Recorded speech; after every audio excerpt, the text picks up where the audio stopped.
আপনার আচরণের কারণে আপনার আশেপাশে মানুষগুলো অধিক কষ্ট পায়। আপনার বলা কথা মানুষ কেন কষ্ট পাবে? আপনাকে যদি কেউ খারাপ কথা বলে তাহলে কি আপনার খারাপ লাগবে না? নিশ্চয়ই খারাপ লাগবে। মানসিক শান্তি নির্ভর করে চারপাশে থাকা মানুষগুলোর ব্যবহারের উপর। তারা যদি নেগেটিভভাবে আপনাকে গ্রহণ করে, আপনাকে ভালো না বাসে, আপনাকে সম্মান না করে, তাহলে আপনার জীবন থেকে মানসিক শান্তি নষ্ট হয়ে যাবে। চারপাশে থাকা টক্সিক মানুষের ভিড়ে নিজেকে সবসময় খুব সহজ ও অসহায় মনে হয়। যারা ভালোবাসে না, অপছন্দ করে, দুর্ব্যবহার করে, বিন্দু পরিমাণ সম্মান করে না, কখনো কখনো এক প্রকার বাধ্য হয়ে ওইসব মানুষের সামনাসামনি থাকতে হয়। অপছন্দ করা মানুষগুলোর আর চোখের চাহনি আরও বেশি যন্ত্রণা দেয়, কারণ কারো ভালোবাসা পায়নি কোনো দিন।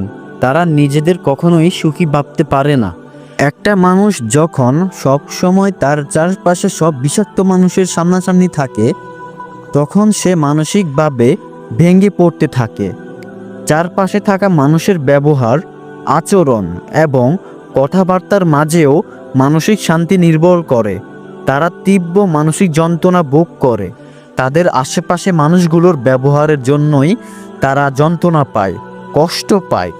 আপনি যখন এমন পরিবেশে থাকবেন যেখানে মানুষ আপনাকে বোঝে, সম্মান দেয়, ভালো ব্যবহার করে, আপনাকে ভালোবাসে, দেখবেন সেখানে আপনার বিন্দু পরিমাণ থাকতে কষ্ট হবে না, আর সেখানেই আপনি ভালো থাকবেন।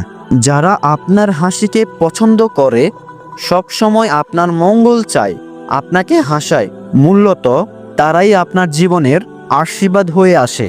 যারা আপনার হাসিকে সহ্য করতে পারে না, আপনার আনন্দ দেখে হিংসা করে, আপনাকে অপছন্দ করে, তারা কখনোই আপনার ভালো চায় না।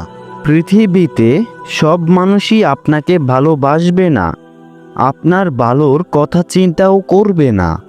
তবে এইসব ঘৃণা করার মানুষের ভিড়ে উপরওয়ালা আপনাকে ভালোবাসেন এবং কাউকে না কাউকে রাখেন যে আপনাকে ভালোবাসবে, যে আপনাকে সত্যিই ভালোবাসবে, আপনাকে হাসায়, আনন্দ দেয়, এমনকি সম্মান করবে।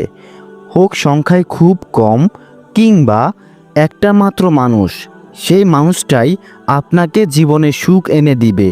হতাশা এবং মানসিক অবসান ঘটিয়ে আপনাকে সুখ এনে দিবে। আপনাদের মনে হয়তো একটা প্রশ্ন জাগছে, আশপাশে মানুষরা যখন আমাদের সাথে খারাপ আচরণ করে তখন আমরা কি করব? এর উত্তরে আমি বলবো, দুইটা কাজ করুন। 1 নম্বরে শান্ত থাকুন, 2 নম্বরে পরিস্থিতি পর্যবেক্ষণ করুন। যখন আপনি দেখেন যে আশপাশে মানুষের আচার আচরণ খারাপ, তখন প্রথমে শান্ত থাকা জরুরি। উত্তেজিত হলে পরিস্থিতি আরও খারাপ হতে পারে। গভীর শ্বাস নিন এবং নিজেকে শান্ত করার চেষ্টা করুন। পরিস্থিতি পর্যবেক্ষণ করার জন্য খারাপ আচরণের কারণ বোঝার চেষ্টা করুন। এটি কি আপনার প্রতি ব্যক্তিগত আক্রমণ, নাকি তাদের নিজস্ব কোনো সমস্যা বা ভুল বোঝাবুঝি থেকে হচ্ছে? ওই মুহূর্তে এই বিষয়টি আপনাকে পর্যবেক্ষণ করে বের করতে হবে। আপনাদেরকে আরেকটি কথা বলি, নিজের প্রতি যত্ন নিন। মানসিক স্বাস্থ্য, অন্যদের খারাপ আচরণ আপনার মানসিক স্বাস্থ্যের উপর প্রভাব ফেলতে পারে, তাই নিজের যত্ন নেওয়া খুবই জরুরি। প্রয়োজনে মানসিক স্বাস্থ্য বিশেষজ্ঞদের সাহায্য নেওয়া দরকার। নিজের মধ্যে সবসময় ইতিবাচক চিন্তাভাবনা তৈরি করুন। আপনারা ইতিবাচক মানুষের সাথে সময় কাটান এবং নিজের পছন্দের কাজ করুন, যা আপনাকে মানসিক শান্তি দেবে। ভিডিও শেষ করার আগে আপনাদেরকে একটি কথা বলি, সব সময় মনে রাখবেন, সবার আচরণ পরিবর্তন করা আপনার হাতে নাই, কিন্তু আপনি নিজের প্রক্রিয়া নিয়ন্ত্রণ করতে পারেন এবং নিজেকে সুরক্ষিত রাখতে পারেন। আজকের এই ভিডিও এই পর্যন্তই। আজকের এই ভিডিওটি আপনাদের কেমন লেগেছে অবশ্যই কমেন্ট করে জানিয়ে দিবেন এবং বন্ধুদের মাঝে শেয়ার করে দিবেন এবং নিত্য নতুন ভিডিও পাওয়ার জন্য আমাদের চ্যানেলটি সাবস্ক্রাইব করে পাশে থাকবেন। আসসালামু আলাইকুম।